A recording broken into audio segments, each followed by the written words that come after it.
네, 지금부터 이제 줌 실시간 수업 시작할 건데요. 여러분들이 이제 어제 영상을 통해서 다양한 표본 추출 방법을 배웠습니다.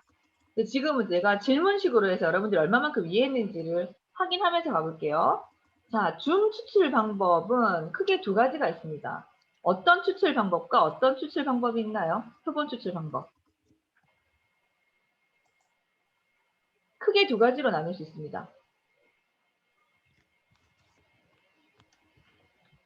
아무도 대답 안 하면은 단톡에다가 올리는 걸로 하고 대답 안 한 친구들은 출석 인정을 안 해줘야 되나요?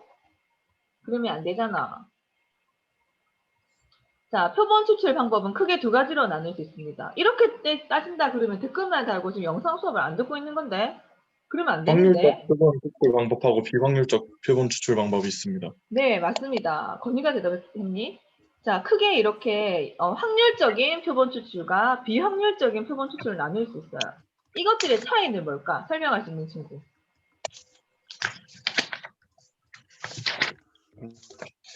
자, 확률은 어때요? 확률이 조금 더 객관적인 과학적인 데이터인 것 같니? 비확률이 조금 더 표본 추출을 좀 과학적으로 한 것 같니? 확률이 좀 더 과학적. 16일이요. 맞습니다. 그래서 확률적인 표본 추출이 연구 목적이 모집단 전체를 대상으로 어떻게 보면은 잘 추출해서 대표성을 띠는 과학적인 표본 추출 방법이에요. 그러면 표본 추출에서 확률적인 표본 추출로만 하면 되는데 왜 이 비확률 표본 추출이 나왔을까? 그게 쉬웠다면 비확률 표본 추출 정리가 방법 이루어지지 않는 무슨 안 나왔겠지. 그치? 그래서 여러분이 지금 보이는 화면에 있는 것처럼 그림 한번 볼게요. 모집단이 있습니다. 모집단은 전체를 대표하는 거예요. 예를 들자면 이렇게 해볼게. 내 연구 대상은 2020년도 현재 4년제 대학에 있는 대학생을 대상으로. 자, 그러면 우리나라에 그 2020년도에 현재 대학생인 아이들이 몇 명이나 될까? 정확한 수치를 묻는 거 아니야. 얼마나 될까? 내가 그 모든 2020년도에 현재 대학생인 이 대상으로 연구를 한다 그러면은 혼자 교수님 연구를 한다 치자. 이 아이들을 대상으로 가서 설문지도 돌리고 검사도 하고 설문지를 다 받아서 통계도 돌리고 데이터를 낼 때 3개월, 6개월 또 1년 안에 할 수 있을까? 이 업무를? 아니요. 아니요. 어떤 일이 생길까? 설문지를 전국으로 다 뿌렸어. 온 대학을 다 조사해서. 그걸 하기 위한 뭐예요? 보조연구원 인건비에다가 설문지, 아무리 그걸 만든다 하더라도 여러분들도 대학에서 내라 그러면은 며칠에 걸려도 안 내는 친구들도 있고, 1000명을 뿌렸다 하더라도 1000명 횟수가 잘 될까? 안 돼요. 안 돼요. 사실은, 대한민국 전체 대상의 대학생의 특성을 내가, 알고 싶은데, 또는 뭐 사회복지 관련 학과, 이런 우리 친구들의 특성을 알고 싶은데, 이 아이들만 하더라도 엄청난 숫자란 얘기예요. 이 모든 모집단을 대상으로 실험할 수 없기 때문에 우리는 무엇을 추출해야 되나요? 표집해야 되나요? 오른쪽 그림이 나와 있죠. 표본이요? 오케이. 표본을 내가 표집을 잘해야 된다는 얘기야. 여기서 만약에 잘못 표집을 하면은 연구 결과가 완전히 예측한 거와 다르게 또는 오류를 범할 수 있다는 얘기예요. 자, 그럼 예를 들면 한번 해볼게. 교수님이 그냥 일반 대학생의 특성을 사회복지학과에 다니는 아이들의 특성을 알고 싶어요.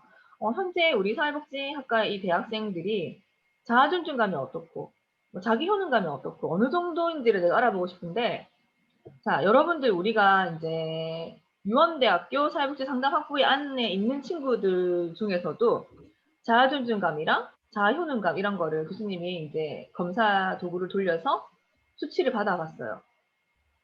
모든 아이들이 높을까? 또는 모든 아이들이 낮을까? 일반적으로 평균 범위에 있는 아이들이 한 7, 80% 차지할 거야. 그리고 자아존중감 낮은 애들은 없을까? 20, 30% 있어요. 굉장히 높은 애들 없을까? 뭐 5%, 10% 있다는 얘기예요. 우리 사회복지학과 주간 학생들이 만약 200명이라고 쳤었을 때, 한 10명 정도는 자아존중감 지표가 굉장히 낮을 수도 있고, 10명 이상의 정도의 아이들은 굉장히 높을 수도 있다는 얘기예요.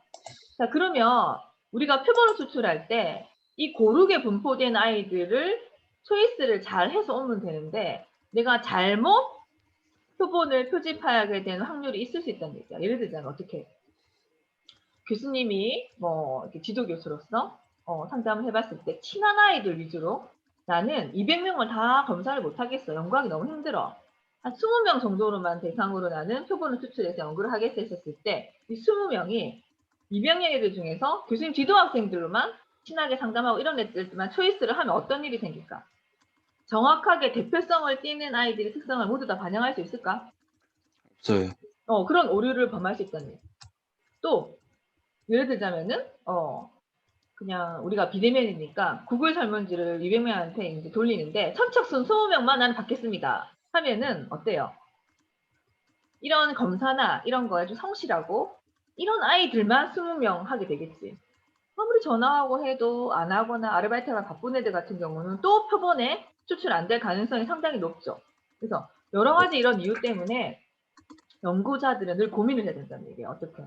어떻게 하면은 우리가 2,000명, 2만 명을 대상으로 검사할 수 없기 때문에 내가 200명만 잘 초이스한다 하더라도 굳이 시간 대비, 노력 대비, 인건비 또는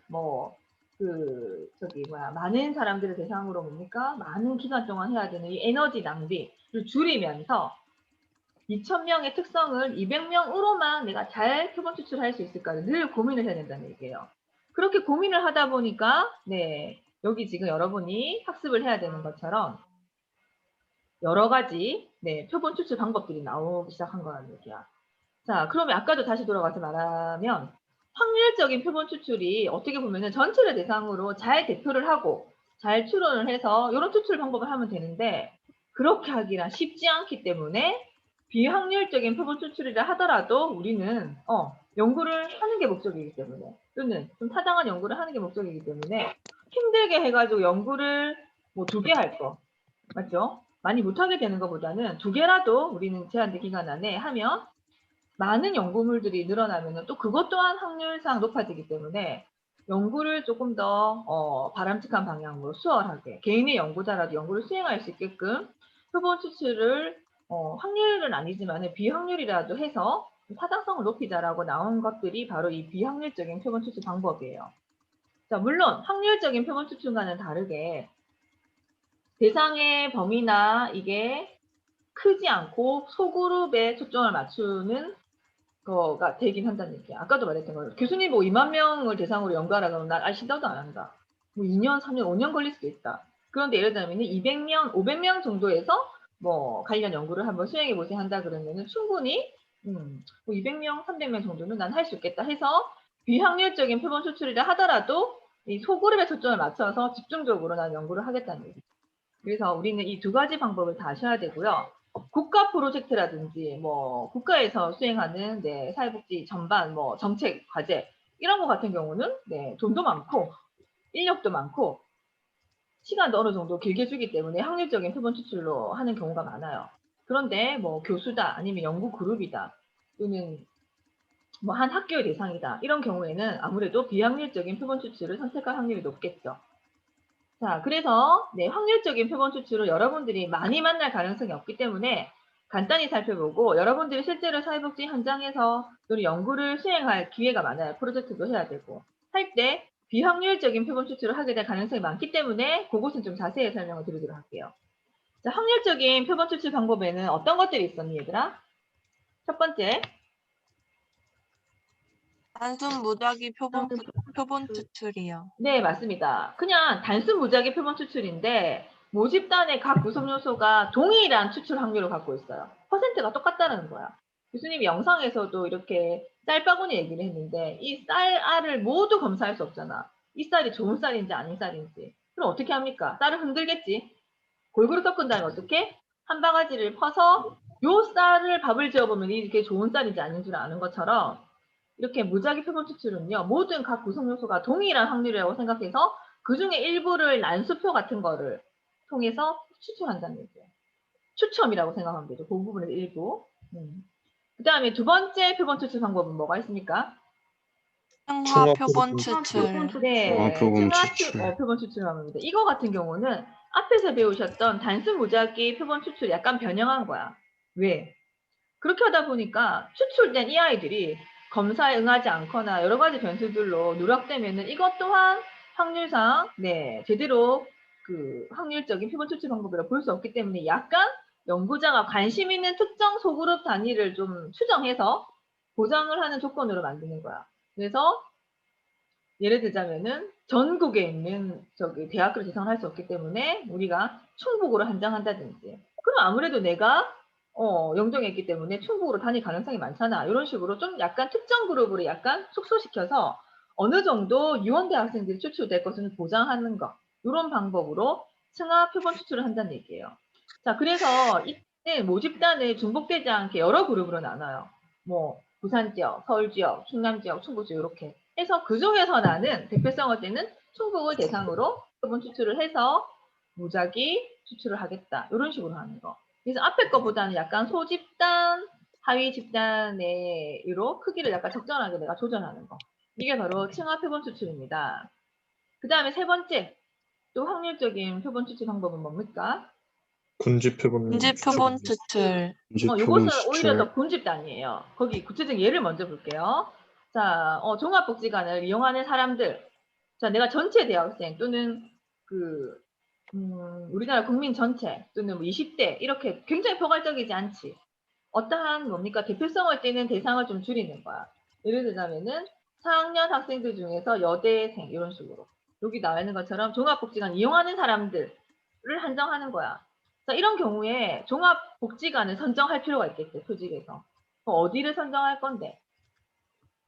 이것 또한 뭡니까? 어느 정도 이렇게 단계를 나눠서 표집을 한다는 거야. 일단 복지관부터 선정을 해야 돼. 그런 다음에 이 복지관이 선정되면 이 복지관 여러 개 중에서 그 안에서 이용하는 사람들이 많잖아. 이것 또한 이 사람들을 한 달 내내 다 조사할 수 없잖아. 그래서 어느 정도 이용자들을 무작위로 선정하는 방법이 바로 군집 표본이에요. 그럼 예를 들자면 내가 A, B, C 복지관을 선정을 했어요. 그 A, B, C, A만 한다 그러면은 지역적인 특성이 있기 때문에 한 3개 정도를 표집하는 게 좀 확률상 유리하겠지. 그러면 A, B, C 종합복지관 선정을 하면은 여기 이용자가 100명, 200명, 300명이 된다. 300명이 너무 많다는 얘기야.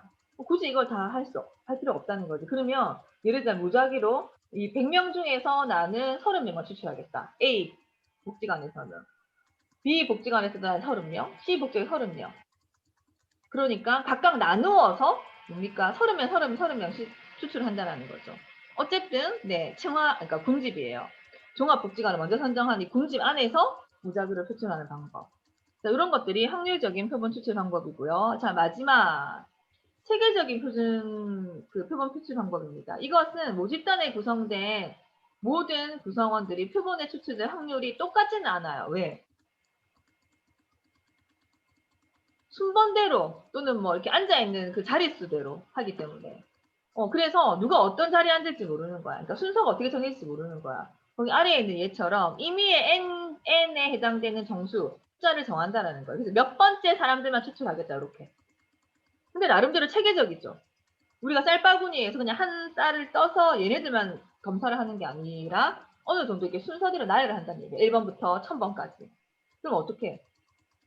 숫자 5만 가지의 사람들 말겠다. 5번, 15번, 25번 이런 식으로. 앞에 나와 있는 숫자의 정수 요거에 해당되는 사람들만 쫙 나열해서 뽑는다는 거. 이게 바로 체계적인 표본 추출 방법입니다. 자, 지금까지가 확률적인 표본 추출 방법이고요. 자, 두 번째, 여러분들이 실제로 연구를 하고 프로젝트를 하고 조사를 할 때 주로 많이 쓸 수밖에 없는 게 바로 비확률적인 표본 추출이에요. 자, 이것은 굳이 그렇게 복잡한 확률을 신경 안 써도 돼요. 그렇지만 어느 정도 과학적인 방법에서 표본 추출하는 방법. 첫 번째가 뭐죠? 가용 표본 추출. 가용 추출이에요. 자, 많은 대상의 모집단 중에서 표본 추출이 가능한 구성원들만 대표해서 뽑는 거. 거기 구체적인 예를 볼게요.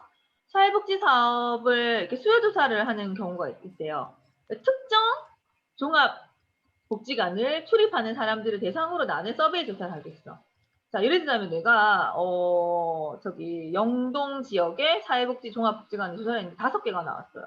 근데 예를 들자면은 A, B, C는 굉장히 까다로워서 내가 검사나 조사를 하러 갔었을 때 굉장히 힘들게 해. 굳이 이거를 선정할 필요 있니 없니? 없어. 조사의 편의성, 효과성 때문에 그럼 나는 내가 그래도 오픈을 해주고 아니면 뭐 복지관님이랑 친한 경우 이렇게 해서 어느 정도 내가 서베이 조사 가능한 이 두 군데를 나는 선정하면 된다는 얘기예요. 그래서 특정 종합복지관을 선정을 한다는 거. 이게 바로 가용, 뭔가 효과가 높은 대상을 표본을 추출하는 방법. 자, 근데 이거는 단점이 있잖아. 조사 가능성에 먼저 추출했기 때문에 내가 원하는 좀 임의대로 구조적으로 어느 정도 이렇게 원하는 대상만 추출할 가능성이 있어요. 뭐 그렇게 한다 하더라도 교수님도 대부분 그래. 아는 어린이집. 맞죠? 내 연구를 오픈해주는 땡땡 학교. 뭐 이런 식으로 할 수밖에 없기 때문이에요. 자, 그 다음 두 번째 표본 추출 방법은 뭡니까? 할당 표본 추출. 할당. 비확률 중에서 할당이에요. 할당. 이것은 관심 있는 특성이 모인 집단의 비율을 고려해서 나름대로 할당하는 것. 호 그룹을 할당하는 것. 밑에 바로 예를 볼게요. 자, 사회복지 서비스 수요가 성별에 따라 다르다라고 연구자가 판단을 했다면 표본 추출을 할 때 이제 그거를 고려한다는 얘기야. 예를 들자면은 이거 말고 해볼게. 군대에서 20대가 가지고 있는 스트레스 뭐 이런 걸 한다 했었을 때 얘들아 여자가 군대에 많이 있니? 남자 애들이 많니? 요금도 물론 있어. 근데 남자요. 남자만 조사할 수 있고 여자 조사할 수 없지. 그러면은 이 비율을 어느 정도 고려를 해야 된다는 얘기야. 그 군대라는 특성상 남자애들이 많기 때문에 남자 군인은 90% 정도 확률을 뽑자. 여자는 10% 뽑자. 이게 더 정확한 데이터라는 거야. 왜냐? 자, 교수님, 남자, 여자는 검증해야죠. 그래서 군대라고 하더라도 남자 50%, 여자 50%를 뽑아요 하면은 연구자도 너무너무 힘들어. 이 50%의 여군을 찾기가 또 쉽지 않아요. 그 다음 또, 잘못하면은 이게 군대에 있는 20대의 특성을 조사하기는 커녕 여군의 특성이 많이 반영된 데이터를 내가 가지고 있었다는 얘기야. 그래서 이런 경우에는 어느 정도 내가 성별, 수요 이런 것들을 고려를 해서 비율을 달리해서 추출을 해야 된다는 거. 이게 바로 할당 표본 추출입니다. 구체적인 예가 또 밑에 나와 있고요. 그 다음에 세 번째 추출 방법은 뭡니까? 판단 표본 추출이요. 판단이에요. 어떻게 보면 교수님도 이 추출로 많이 해. 왜? 내 판단에 의해서 표본 추출을 하는 거야. 그래서 이렇게 판단에 의해서 추출된 표본의 대표성은 사실은 누구의 판단 기준이야? 누구의? 연구자요. 연구자요. 오로지 연구자의 경험과 지식에 의해서 내가 뭐 10편의 연구를 진행하면서 해보니까 이렇게 추출하는 게 가장 타당하더라. 이렇게 추출하는 게 가장 좀 확률이 높아지더라. 라는 오로지 내 연구자의 경험 지식에 의해서 판단하는 거. 근데 얘들아 재밌지? 앞에는 그래도 어느 정도 약간 과학적인 이런 표본 추출 방법인 것 같은데 교수님 연구자의 판단, 개인적인 경험, 지식 이런 것들이 들어가는데 이거를 표본 추출의 하나의 방법으로 굳이 설명할 필요가 있을까요? 한다면은 천만의 말씀. 왜? 결국에는 연구자의 판단 또한 과학적인 근거 방법이라는 거죠. 많이 해보니까 표본 추출할 때 이렇게 하는 게 대표성을 띠는 연구 대상을 추출할 확률이 높더라라고 하는 거. 자, 근데 여기서 중요하게 생각해야 되는 거. 연구자가 연구 경험 많이 없어.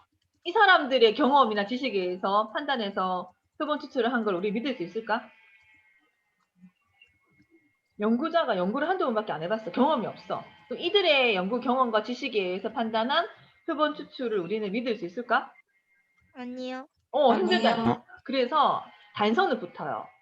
판단 표본 추출에서는 그래서 전문가에게 물어보거나 연구를 많이 수행한 누군가의 이런 연구 방법, 표본 추출 방법을 우리는 따르는 거.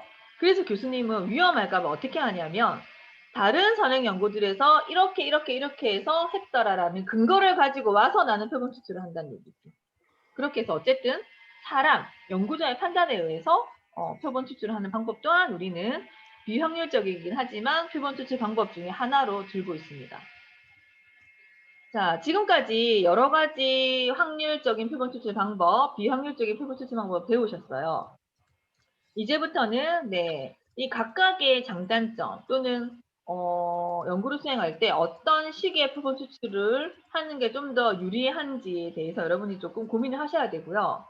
결론적으로 말씀을 드리면 아무리 좋은 표본 추출 방법이라 하더라도 연구자가 연구를 수행하기 어렵다. 너무 돈이 많이 든다. 너무 많은 대상이라서 연구를 하다가 뭐 몇 년이 걸린다. 자, 그러면은 예를 들자면은 내가 2020년도에 대학생 특성 알고 싶은데 연구를 하다가 보니까 5년이 지났어. 그럼 2025년도에 2020년대 아이 특성을 조사할 이유가 있을까?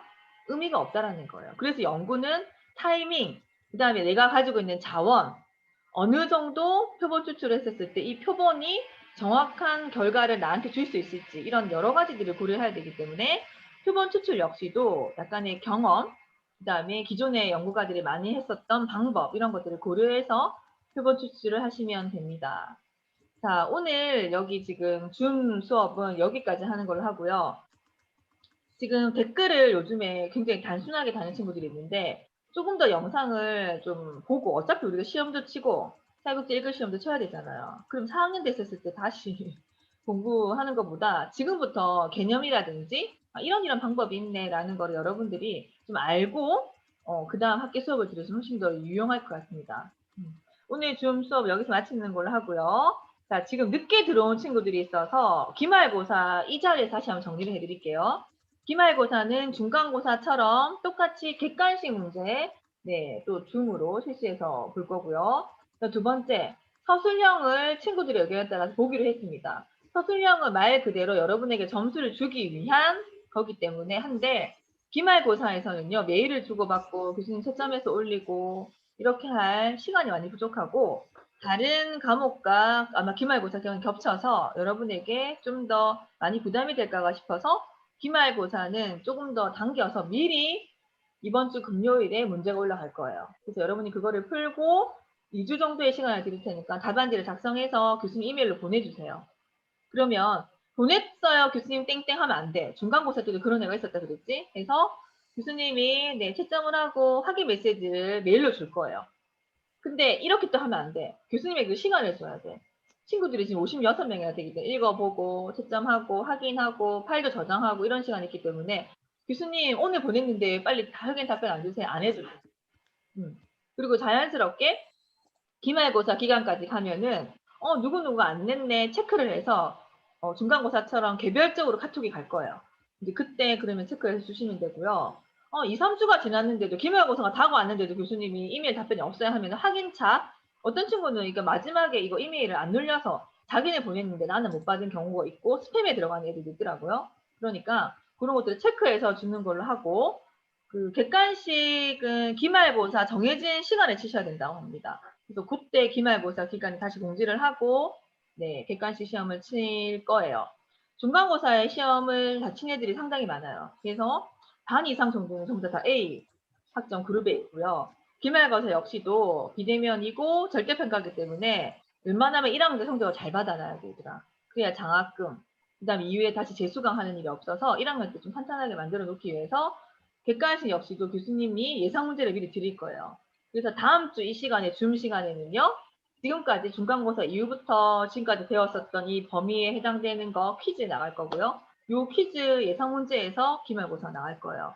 그리고 시험 치기 마지막 주에도 줌 시간에 객관식 문제를 한번 낼 거거든요. 퀴즈. 그래서 그 두 가지 네, 거기 시험 범위 안에서 문제에서 교수님이 객관식 시험 문제를 내겠습니다.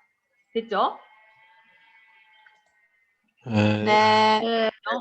요거 끝나고 네. 이해가 안 가거나 개인적인 질문이 있는 친구들은요. 5시 이후에 전화 주세요. 됐니? 네. 네. 오늘 줌 수업 여기서 마치는 걸 하겠습니다. 수고 많으셨어요. 수고하셨습니다. 네. 수고하셨습니다. 수고하셨습니다. 음. 수고하셨습니다. 수고하셨습니다.